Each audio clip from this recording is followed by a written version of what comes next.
भी आप मार्केट में नए होंगे एंड आपको पता नहीं होगा कि यहाँ पे काफ़ी ज़्यादा टाइप के स्टोरेज डिवाइसेस अवेलेबल है।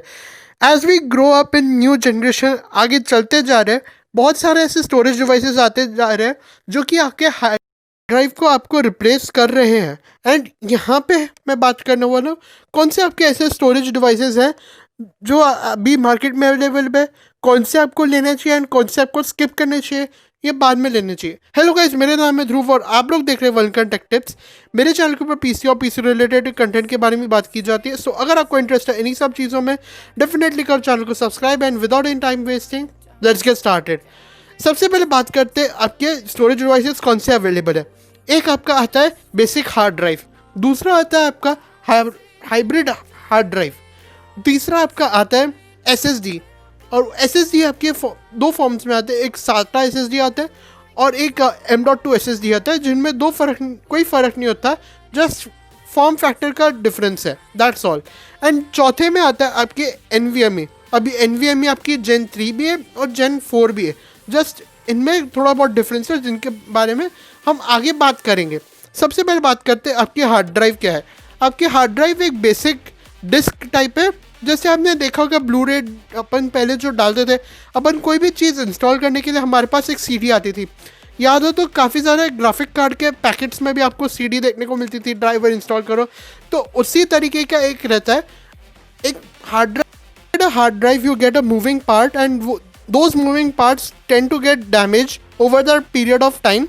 वो क्यों होता है ऐसा? क्योंकि आपके काफ़ी ज़्यादा स्क्रैचेस होते हैं जो आपकी अंदर होती है हार्ड ड्राइव के अंदर, वो एक डिस्क लगी हुई रहती है and according to the speed of that disk it contains read and write speed.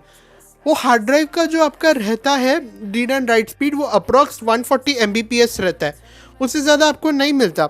अब इसका जो एक अपग्रेडेड फॉर्मेट है जो कि है हाइब्रिड SSD। अब ये एक कॉम्बिनेशन है आपके हार्ड ड्राइव और SSD का। जो SSD का आपको स्टोरेज देखने को मिलता है वो बहुत ज़्यादा कम है, बहुत literally very little. You get approx 8 GB of SSD storage and जहाँ आपको ये हार्ड ड्राइव का स्टोरेज देखने को मिलता है वो आपको बाकी 900 GB का देखने को मिलता है, 990 GB आपको देखने को मिलता है। तो मेरी मैथ सही है बट आपको उतना देखने को मिलता है, but at the price of same SSD। और जो HDD आप लेते थे वही प्राइस में आपको एक हाइब्रिड SSD आपको देखने को मिल रही है। आई डोंट नो बट ये शायद एक वर्थलेस है एंड इसकी स्पीड भी इतनी ज़्यादा अच्छी नहीं है, थोड़ा सा ही बस ज़्यादा आपको हाइब्रिड SSD स्पीड देता है, आपको पकड़ के देता है, not much of that. But what if I से कि आपको सेम कॉस्ट में एक SSD भी मिलेगी, तो अभी हम उसके बारे में बात करने वाले हैं। SSD आपके एक मैकेनिकल ड्राइव नहीं है, it's a storage device which has no moving parts inside. तो इसके अंदर कुछ डैमेज होने का चांसेस है भी नहीं, आपका ओवर द ईयर काफ़ी ज़्यादा अच्छा चलेगा। माना it does not reduce it's performance over the period of time. जो स्पीड आपको आज देखने को मिल रही है SSD में वही स्पीड आपको बाद में भी देखने को मिलेगी, क्योंकि इसके अंदर कोई मूविंग पार्ट्स नहीं है, देयर इज़ नो डिस्क, कुछ झंझट नहीं है seriously. But that here comes A catch, आपको SSD बहुत महंगी पड़ेगी और मैं अभी बताने वाला हूँ कि आपको क्यों महंगी SSD की वजह से आपको स्किप कर लेना चाहिए और बाद में अपग्रेड करना चाहिए। Now look here comes the matter, आपको SSD मिलेगी starting at 120 GB and 120 GB is seriously nothing until and unless you don't have a hard drive. अगर आप उसमें कोई गेम्स नहीं डालने वाले, बस अगर आप विंडोज़ बूट करना चाहते हो तो still it's worthless because it's costing too much, क्योंकि वो आपको 120 GB SSD आपको 2000 पड़ेगी और वहीं आपको 2000 में 2000 से 2500 में आपको एक हार्ड ड्राइव मिल जाएगी जो कि आपको 1 TB की स्पेस प्रोवाइड कराती है। फिर उसके ऊपर आती है 240 GB SSD, that is also less, क्योंकि आगे काफ़ी ज़्यादा एप्लीकेशंस होंगे और कितना आप स्टोर करोगे। एटलीस्ट अगर मैं एक अंदाज़ा लगाऊँ तो आपको समझो मॉडर्न वॉरफेयर गेम पकड़ो या कोल्ड वॉर, वो कितना like 200 GB of storage it carries, it requires at least 200 GB of storage. उसमें से ऊपर आपका कुछ अगर भले आप कंटेंट डिलीट भी करो चलता है, चलो ठीक है कंटेंट डिलीट भी कर दिया, कितना 250 हो गया, 150 GB आपको लगेगा, गेम का तो उतना ही होएगा। Then it's Windows also Windows के अभी आपके अपडेट्स आते हैं, that also carries some storage, और वहाँ पे भी आपकी जाएगी। And to play a game you need to have free storage. जिस गेम में आप डाल रहे हो उसमें तो आपको एटलीस्ट एक 100 GB या फिर कुछ 250 GB तो एटलीस्ट आपको कम से कम लगाना चाहिए कि खाली हो। दो space should not be utilized at all. अब जो कि 512 GB SSD आती है वो next level, that comes around like it cost 5000 rupees. And 5000 rupees में सोचो आप क्या क्या अपग्रेड कर सकते हो। दो SSD इज़ गुड, दो इट कैरीज गुड स्पीड, आपको 300 से 400 Mbps देखने को मिलता है, but is it worth it? I mean it's yes it's useless, but is it worth your money? अब देखो कोई बंदा अगर समझो मैं क्यों SSD अपग्रेड करने को बोलता हूँ, बिकॉज आप किसी और कंपोनेंट में आप डाल सकते हो, आपको और कहीं आप लगा सकते हो, वहाँ पे आपके FPS बढ़ेंगे। 10 सेकेंड बैर नहीं कर सकते? Can't you grab a drink and have chill? एक गेम ही है ना, बट लाइक खुल ही जाएगा ना। 2 सेकेंड 2 मिनट रुक नहीं सकते? बेचारे की जान ले लोगे क्या? गेम ही तो है। ये 10 मिनट वेट को नहीं मिलेगा। वही अगर वो जो गेम अगर समझो मैं Shadow of the Tomb Raider एक एग्जांपल लो, it takes approx 2 minutes of time to load. वही SSD आपको बस 1 मिनट में लोड करके देगी। 1 मिनट में हो क्या जाएगा? क्या हो जाएगा? हैव अ ड्रिंक, स्नैक खाओ, चिकन खाओ, मज़े लूटो यार बस।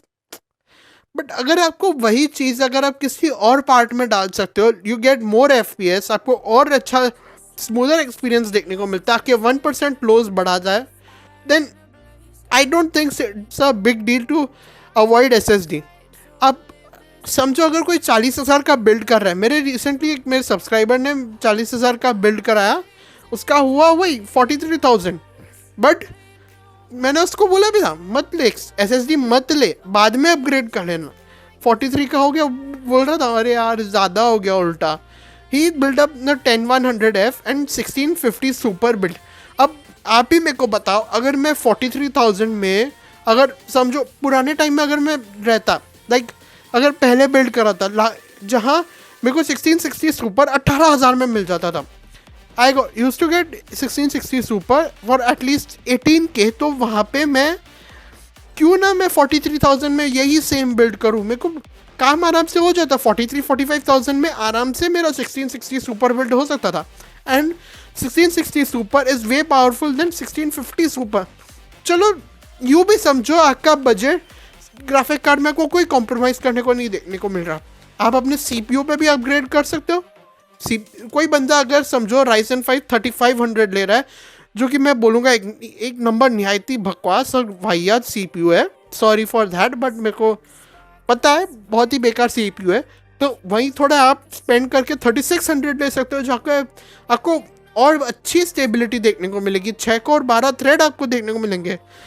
3300 है, अगर कोई बंदा 3100 ले रहा है 3300X ले सकता है, जहाँ पे आपको एक कोर के अंदर एक CCX के अंदर 4 कोर आपको देखने को मिलते हैं, जो कि बहुत ज़्यादा अच्छी बात है आपकी, और स्टेबिलिटी बढ़ेगी।